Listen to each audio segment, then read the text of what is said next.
Je vous donne un exemple du développement qu'on voit sur Paris avec l'ensemble de ces darks, vous savez, ces magasins cachés où on va faire des productions. On a même des dark kitchens où on voit bien que les communes, la ville de Paris en particulier, disent attendez, il faut réglementer ça parce que c'est pas possible. On peut pas avoir des arrière-cours dans lesquels on fabrique de la nourriture.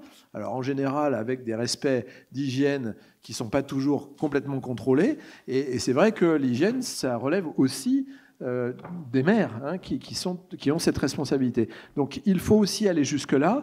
Et je pense qu'une des questions que je pourrais poser à l'association, c'est essayons de développer sur ces questions logistiques jusqu'au dernier kilomètre, mais du premier au dernier kilomètre, eh bien tout cela. Je vous donne un exemple sur d'où viennent les marchandises.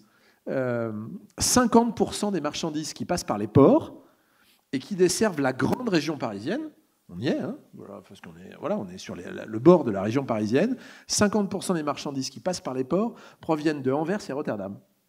Ce qui veut dire qu'on a une capacité à pouvoir faire repasser beaucoup de marchandises par le port du Havre, par l'axe Seine et puis par l'ensemble des réseaux qui permettraient de drainer l'ensemble de la grande région parisienne. Et quand je dis ça, c'est pas simplement pour se dire on fait cocorico, mais c'est que derrière, pour 10 000 équivalent 20 pieds, c'est-à-dire des conteneurs, ce qu'on appelle des EVP, il y a des centaines d'emplois derrière sur la chaîne de logistique et de déplacement des conteneurs qui peuvent aller.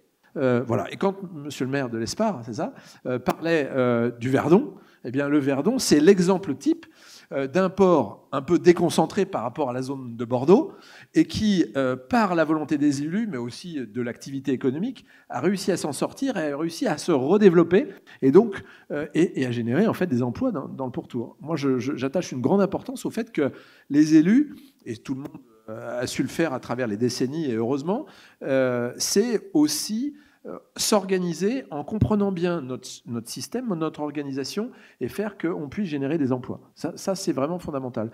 Quant au rôle de l'État, donc Madame en parlait en tant que conseillère départementale, je pense qu'il faut pousser les préfets de région à prendre en considération l'ensemble de cela et puis que le préfet de région puisse vous dire, attendez, là il y a un sujet logistique, il y a un sujet sécuritaire, il y a un sujet évidemment de budget, mais que tout ça soit vraiment partagé. Et je trouve qu'en France, dans notre beau pays, c'est pas suffisamment partagé par les préfets de région. Et donc, c'est peut-être aussi le rôle de l'association que de proposer, de pousser et de faire que l'État prenne en considération tout cela. Et l'exemple de Châteaudun qui, on le voit bien, dit je veux garder mon industrie, je veux qu'elle se développe, je veux qu'elle s'adapte. Eh bien, une ville comme Châteaudun, avec tous les atouts qu'elle peut avoir en proximité, finalement, même si par le transport entre Nantes et Châteaudun, c'est pas toujours facile, eh bien, il y a des possibilités à positionner encore une fois des propositions de logistique qui permettent de tenir le cap des élus locaux qui ont une envie. C'est quoi leur envie? C'est que leurs habitants soient heureux, tout simplement. Mais je crois que c'est important, le débat qu'on vient d'avoir, qui a démarré avec vous et complété sur le dernier kilomètre de manière générale pour les villes, c'est en effet quelles infrastructures routières pour accompagner l'industrialisation et la réindustrialisation de la France. Et je ne suis pas sûr, mon cher Fabien, donc ça mériterait d'interpeller le gouvernement, que dans le plan de relance 2030, on n'ait pas de l'argent exclusivement pour l'industrie ou les ETI, sans penser à l'accompagnement des dispositifs nécessaires à la mobilité des marchandises de manière corollaire, sinon on va avoir à nouveau un bug.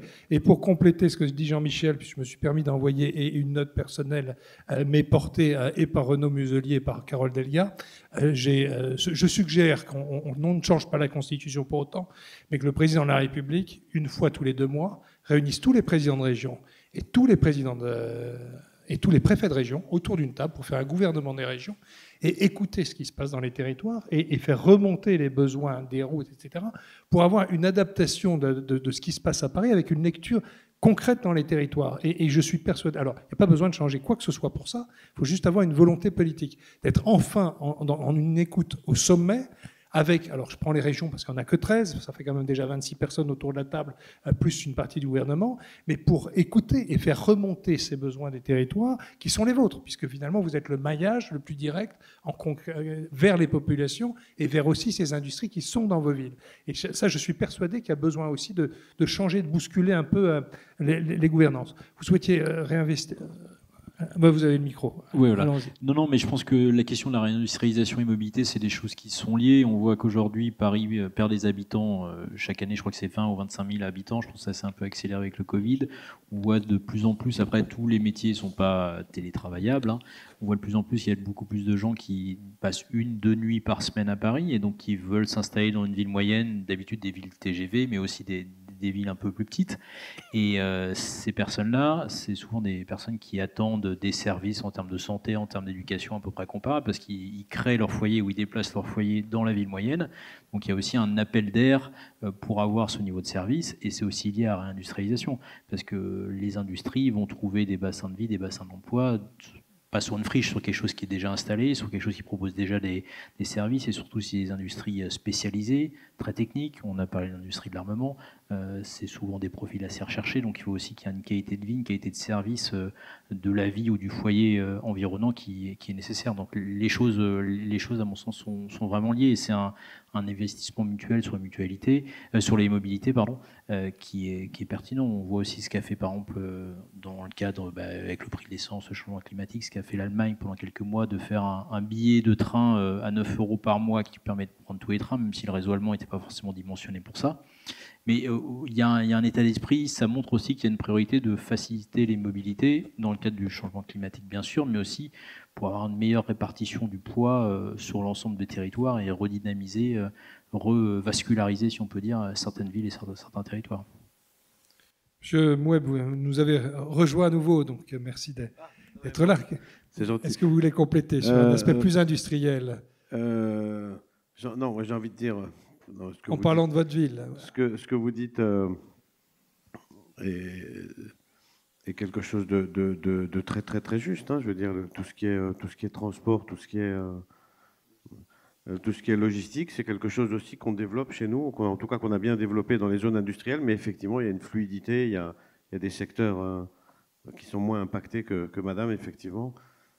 Voilà. Mais moi je voulais rebondir sur toujours mon sujet qui est la sécurité. Mon collègue tout à l'heure qui est élu dans les Vosges, absolument, j'avais reçu le maire d'Épinal, j'avais reçu le maire de Saint-Dié, je reçois souvent des élus que j'accompagne, et quand il y a des soucis comme ça, en tout cas, on essaye de mettre un duplicata du modèle qu'on a mis sur Cernay. Dans le cas de la vidéoprotection, par exemple, sur Cernay, on a 168 caméras. Le taux d'élucidation en France, la moyenne est de 22 à 28%. Cernay, on est à 70%.